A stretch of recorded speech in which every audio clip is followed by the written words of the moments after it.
your self-assessment and you're happy with it, leave it as it is.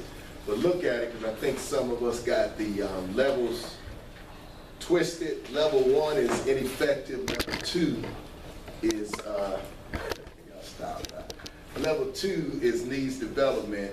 Level 3 is proficient, and level 4 is exemplary. I think I had, and looking at the report, it looked like some people got it kind of turned around. But anyway, if you're good with your self-assessment, leave it as it is, and then at the end of summative, we'll revisit that.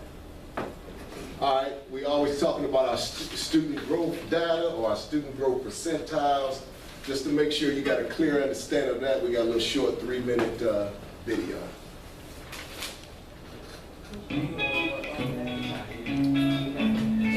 Georgia educators, parents, and students are hearing a new term in their schools, student growth percentile. SGPs are being used in connection with many initiatives such as school accountability, educator effectiveness, and instructional improvement. So, what are they? In a basic sense, student growth percentiles describe how much academic progress a student has made relative to other students across Georgia with a similar achievement history. While test scores provide a snapshot look at whether or not a student is meeting or exceeding academic expectations at a single point in time, SGPs illustrate how much a student is growing from year to year. Let's take a closer look. Here is Miss Smith's 5th grade class. All of these students participated in state assessments last year in the 4th grade. Some earned high scores, others scored lower. Near the middle is Danielle. When measuring Danielle's individual growth, it wouldn't make sense to compare her with her classmates who had a variety of different prior scores. So we'll look outside this classroom for other students in Georgia with similar 4th grade scores. These are the academic peers against which Danielle's 5th grade progress will be measured. When Danielle earns a new score at the end of the 5th grade, she receives a student growth percentile of 65, which means she grew more than 65% of her academic peers. Her academic peers earned different 5th grade scores, which resulted in different SGPs. Some of them demonstrated low growth, some demonstrated typical growth, and others demonstrated high growth. Each of the students in Ms. Smith's class has an academic peer group drawn from students across the state to ensure their growth is being compared to academically similar students. Hannah scored high on this year's test, but she demonstrated low growth. Even though she is high achieving, she'll need to be challenged to keep pace with other high achieving students. John didn't meet expectations on this year's test. However, he demonstrated high growth compared to his academic peers. And if he continues to grow at this level, he is on the path to meeting expectations in the future. With SGPs, all students, low and high achieving, have the opportunity to demonstrate all levels of growth. That's the great thing about SGPs. They give us an indication of how much students are progressing and whether or not they are on the path to meeting or exceeding expectations in the future.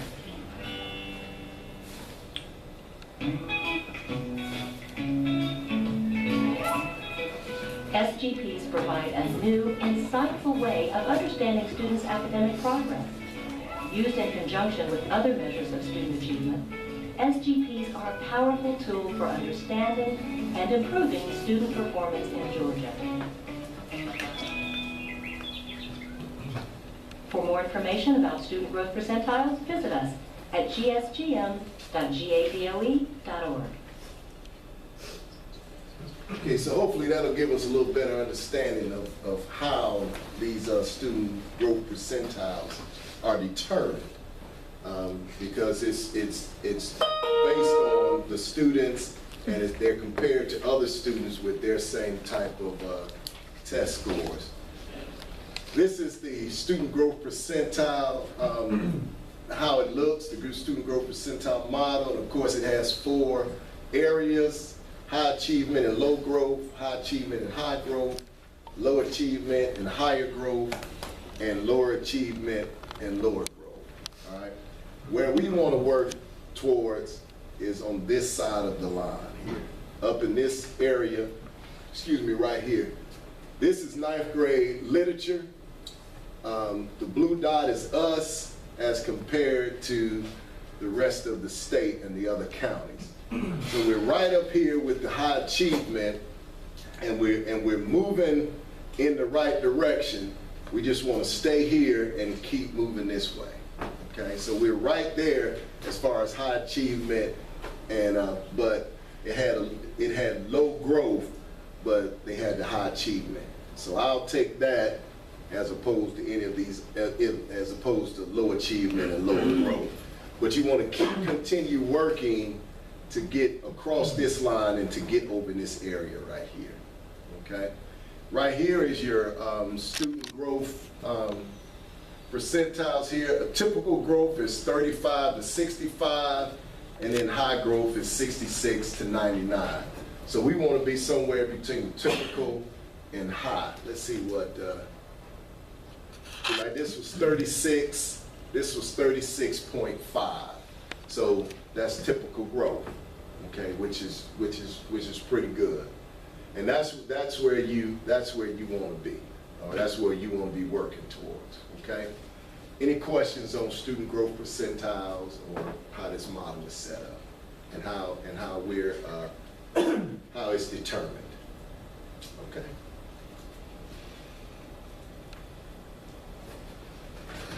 All right, next talk about the TEACS process. This is the timeline, and I'll send this to you all. You don't have to worry about trying to write this down. But for those that have SLOs, you know, right now we're right up in this area. We're doing our pre-evaluation conference right now. As you see, walkthroughs, now it says September the 26th, but we have from today until September the 26th to get the walkthroughs done and completed. So that don't mean we'll be walking through on the 26th. We've got that window from today all the way to the 26th to get that first walkthrough completed. You can see roster verifications begin, survey windows open, and then the second walkthrough. So you can see just how this thing, if you are SLO, your post-test administration for first semester courses, December 8th through the 19th. And then on the 12th of December, we'll do our formative assessment. Well, it needs to be completed by the 12th, okay? So I'll send this to you. That way you'll have an idea of how things are going to flow. All right, some questions to think about. Like I said on yesterday at the faculty meeting, this whole evaluation model is a show me, prove it type of model. In our mid-year conference, these are the type of questions that we'll have to be able to answer. Now, in an effort to keep everything transparent, we don't want to go into this got you thing. We're going to try to keep y'all informed and keep you out in front on everything as far as what type of things that we're going to be looking for when we come to your rooms, and what type of questioning and the type of artifacts and things that you need. And if you look at these questions and you think about them, you can answer them because we're already doing them. What are some ways you can monitor the progress of the students? How do we monitor the progress of our students now?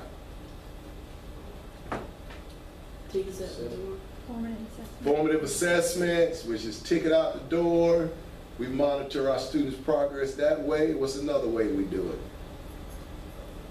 What do we do about 4 weeks into 9 weeks? We send out progress reports, okay? We send out progress reports. When we tutor our students, we talk to them about their progress. Sometimes right there in class, we have student conferences and talking to them about their progress, what they're doing and what they are not doing.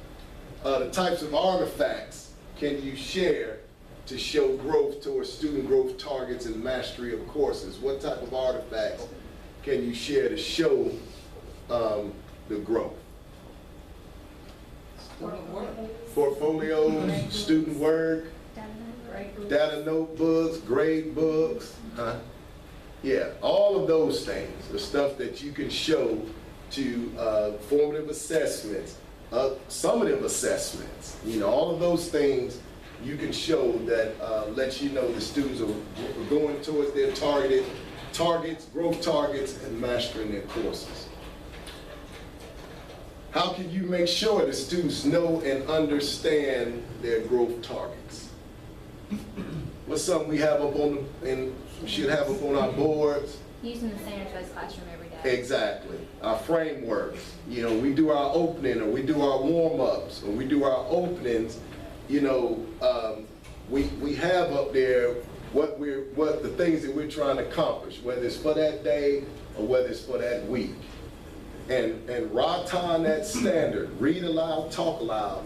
Ratan the growth, the target that you're trying to get those kids, what it is that you're trying to get them to accomplish for that day or for that week. Because when we come around, we'll probably ask a couple students, what are y'all working on today? What are y'all trying to learn today? And they should be able to verbalize that to us, okay? So they should know what it is that they're trying to accomplish. How can you communicate with the students their progress towards meeting their targets? How do we communicate with them? Teacher commentary on our work, student conferences. When we tutor them, we talk to them about where they are. We even tell them, you need to come to tutoring. You need to come to tutoring because you're not this, that, and the other. So being able to communicate with students their progress towards meeting their targets. So just communicating with them and keeping them informed, and in any of your conferences being able to, being able to verbally express how you're going about educating students, okay? Let's just go straight to the data notebook.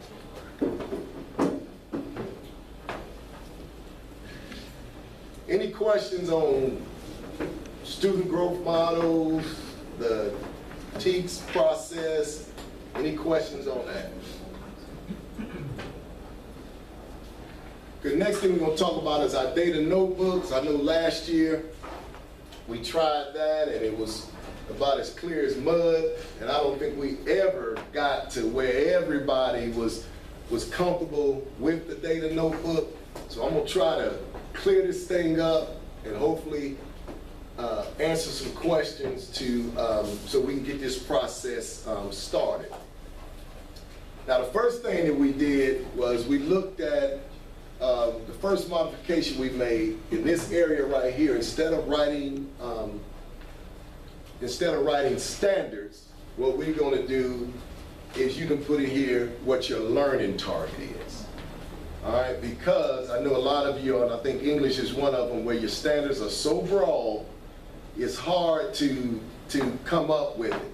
But if you focus on a learning target, meaning what are you trying to accomplish, what is that lesson plan for that week or that day, what are you trying to accomplish, then it narrows it down just a little bit, okay?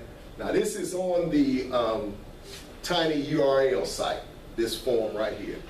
So we got a learning target.